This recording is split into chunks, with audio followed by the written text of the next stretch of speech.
culture a particular species of microbes and make its presence in the anode side. So what happens again for the presence of microbes, you have to feed rich nutrients. So what happens is that you have select the material, anode and cathode material. You enhance the presence of microbes by suitably culturing that particular medium and make sure essential nutrients are present. In this particular case, organic compounds are removed. Okay, into carbon dioxide and H plus ion. Okay, so in the second case, you have a membrane. Okay, in membrane, so what happens is that here power is also there. That is, on the anode side compartment, your pollutant degradation occurs. In the cathode side compartment, you have the oxygen gas occurring. And by tweaking, you can go for the hydrogen generation, hydrogen gas generation. Okay. So these are the concepts of microbial fuel cells which can be imported for the usage of degradation of microorganisms. The last one is the photoelectrochemical cell. That is, certain materials are photoactive. For example, case of a titanium. Okay, so you take the electrolyte setup. You have an anode, cathode, as well as a light source. Okay. So you have a quartz glass, you pass a light also. So you have a combination of three different sources. One is you have the electrical energy and also you have the light. So the light also has a tendency to degrade the microorganism. And by the third important factor is the appropriate usage of this anode material. The combination of these three factors, we can degrade the organic contaminants. This we call it as a photoelectrochemical cell. So then instead of the light source, you go for the ultrasonic generator. When you use an ultrasonic power supply, so the ultrasonic waves also degrade the microorganism. So this we call it as a sonoelectrochemical cell. These are the few things we have developed at the CSER SICTE for the removal of this fluoride and arsenic, nitrate by the electrochemical techniques. Okay, I think I've come to the conclusion of the today's topic. So if there is, I would like to acknowledge and thank our director, Dr. N. Kalai for constant inspiration and support to deliver this talk and do our research work. And also thank the skill development team for their constant support and encouraging us to deliver this talk. And also thank all the SICRI staff, students, friends, and family for supporting my research work. Thank you. So these are the few references from which I have taken the lecture. Thank you. So I'll be happy to take up for answer. Thank you, madam. Yeah. Sir, some of the questions are already we are having. So please try to answer for those questions. Okay. Should I go for any chat?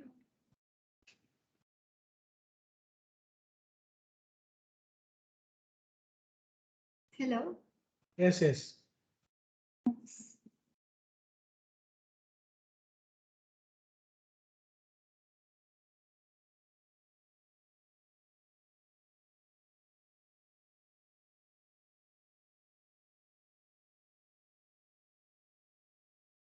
Chakravarti from JNV Bangalore is asking how this method clears sodium and fluoride from borewell water. Borewell water. We can go for this. See, if you ask the technique, we can go for the desalination technique because fluoride and fluoride and what is that? Arsenic? Sodium. Okay. Yeah. See, again, fluoride and sodium is a ionic level. That is, like I said, the particle size is very important for a particular technique. So either you can go for a desalination technique. So usually the heavy metals we can go for the electrode coagulation technique. But for these fluoride and sodium ion, you can have to go for the desalination technique like electrodialysis or capacitive deionization. Okay. Yeah. The next question from Ashok Kumar Misra. Can Jawahar Navodaya Vidyalaya Sitapur, how we can purify the sewage water through the electrochemical process? Okay. Like I said, the sewage water can be treated by electrochemical technique alone, but usually the cost involved will be very high and time involved will also be very high. So we will go for a combination of techniques. Like first will be the filter. In a sewage, if you take it, it will be having a variety of things. That is, you will have a suspended particles, or you have a macro size particles, like you have garbage particles, leaves, and other waste. The particle size greater than a few mm. So you have to go for a screening technique. The screening technique is the first step in the sewage water. Then you go for a few settling process. Okay, basically an electrochemical technique, you go for either a colloidal or a liquid water. Okay, so before that, whatever the suspended solids or the larger size particles have to be removed by means of this, this screening technique. Second one will be your sedimentation process, simple sedimentation where all the suspended particles will be removed. The colloidal and this colloidal and this dissolved particles can be removed by this electrocoagulation first. Then you go for the desalination process. Finally, the disinfection process. So that will be the sequence. Not a single step that can provide a complete, complete treatment of your desalination, your sewage water. It will be a combination of steps. I hope I answered the question. Okay. Yes. And the next question is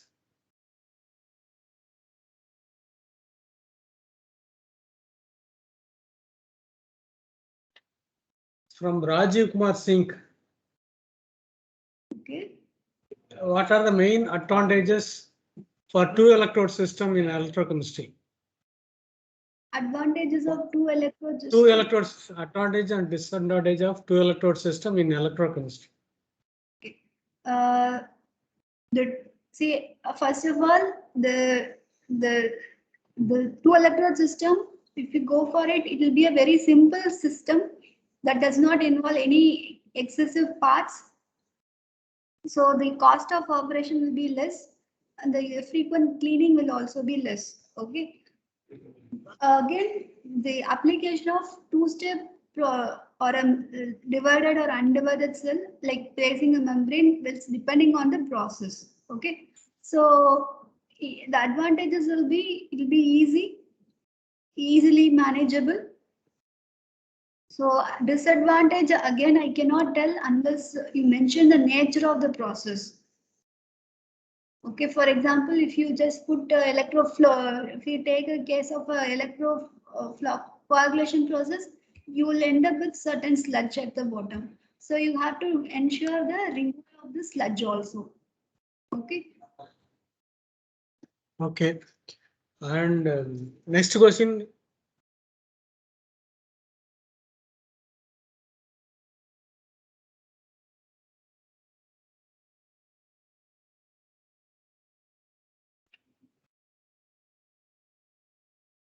From Anjana Devi. Yes, is from JNV Santal. Is this process is applicable for all type of water, whether they are hard water, soft water, or salt water, okay. Sewage water, whatever it is? Okay. Again, this question can be like we can answer like it's from the continuation of the earlier process. So first of all, let us take the sewage water, salt water, and groundwater. Okay. The salt water, let us take this case of in salt water means it can be the salt content can vary. For example, the sea water will have the highest salt content, or the groundwater will also be salty, but the salt content will be less. Okay. So the more salt is present, so you need more power and more membranes. You need more time to remove that much salt from the seawater. Okay. So again, for the salt water, for the salt removal, you can go for the electrodialysis or capacitive deionization process. Okay. For this salt removal of salts from the process. So for the sewage water, like I explained in one of the earlier questions, it cannot be done directly. It is a combination of process. The electrochemical technique can be used only to remove the colloidal or the dissolved particles. So whatever the suspended particles or any other larger particles, okay, you had to go for other techniques like simple screening or sedimentation process. So again, I will say water treatment is not a single step process. That is one technique, not a universal solution. It will be a combination of process. Whatever water treatment is there, the final step will be your disinfection. Okay. I hope Thank I you, answered. madam. Thank you. Anybody is asking asked to any questions, please unmute yourself and ask the questions. Participants, you need any clarifications or questions, you can ask your questions. Yeah. Please, any doubts you can ask. Any other general doubts? Akhilesh.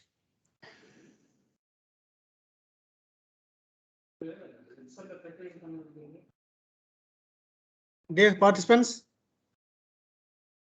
please reply to us. Hello. Anybody is there? Yeah. No doubt, sir. Yeah. Okay. We are nearing the ending the session. Kindly subscribe our CSR Sikri YouTube channel as well as the CSR Sikri Sikyasa channel. Both you have to subscribe, and already I have communicated. Please give your feedback for this meeting. It is available in the flyer and as well as in the invitation letter. So please go through it and fill it the feedback form also. It is very useful for us to streaming our next programs. And kindly subscription free of cost. It's a YouTube is a subscription is free of cost. You can kindly subscribe both the channels. Okay. CSR Sikri and as well as the CSR Sikri Sikyasa channels. And already I communicated the last meeting program. So kindly unmute your video for a screenshot. Participants, please unmute your video for the screenshot. Just one of the comments has been put up. That is the electrodialysis technique does not remove uncharged particles. That is a very fundamental fact. So, like I explained, any electrochemical technique will go only for the removal of charged particles. Okay, usually colloidal particles will be, most of it will be negatively charged. Okay, by means of that only we remove the the particles. So most of the electrochemical technique will go only for the removal of this charged particles. That is one of the things. Okay.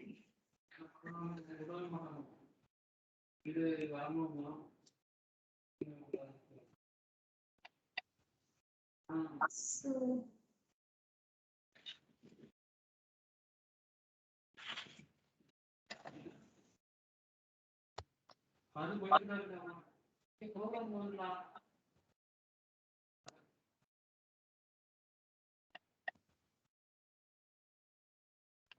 Thank you for all the participants. We can conclude our session on today. Next session on 24th at the same time 11 a.m. for the next speaker from our Chennai unit. So kindly fill up your feedback form. Okay, thank you for all the participants. Okay. Thank you, students and teachers, for attending this talk. And thank you, Dr. Rangappan sir, for attending this one. Okay. Thank you all.